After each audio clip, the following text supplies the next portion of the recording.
The NBA held a moment of silence prior to Game 2 of the NBA Finals in memory of the late, great Muhammad Ali, who passed away at the age of 74 on Friday night. The three-time champion was beloved by millions worldwide, not only for his boxing skills, but his personality, and eventually for his staunch positions on so many social issues, including his defiance of the draft back in the 1960s during the Vietnam War.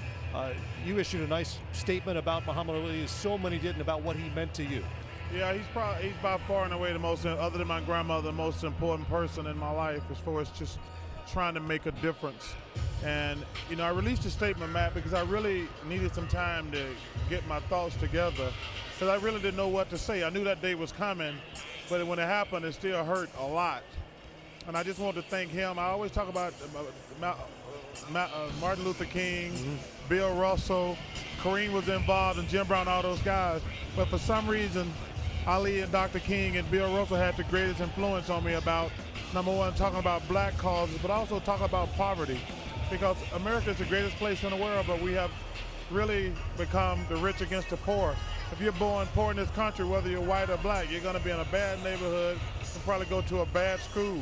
And the chances of you making out of that environment, yeah, there are going to be exceptions, but we've got to always look out for the poor. But I always try to speak on black causes, you know, and I always tell people, he gave me the courage, not going to make everybody happy, and I can live with that. But I always want to speak up as a black man, but also I want to speak up for the poor people. And Dr. King and Muhammad Ali and Bill Russell, the three people who influenced me the most. But that guy right there, he had the biggest influence on my life, and I'm going to miss him. How much personal interaction did you get to have over the years? I've been around him quite a few times. And the thing that amazed me about it the most, you know, everybody look at is boxing and the civil rights stuff. I thought the way he handled Parkinson's was remarkable also. When you're the best in the world at what you do, which he was, I really don't think he's ever gotten the credit as a boxer. To be able to fight Joe Frazier 3 times, Ken Norton 3 times, George Foreman, Ernie Shavers, those guys. You look at boxers today, they don't want to fight anybody because they're scared they might lose.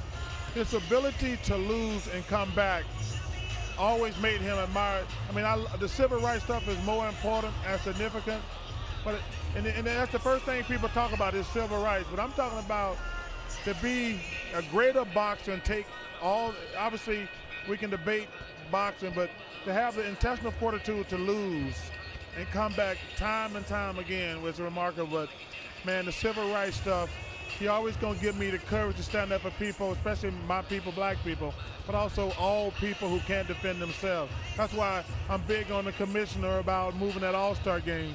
You know, because I think if you're gay, that's like being black. That's a form of discrimination. Transgender, that's a form of discrimination. People who have all the power, it's up to us to take care of people who don't have a voice and have no power. That's well said. Muhammad Ali, again, missed by so many athletes around the world and the NBA as well.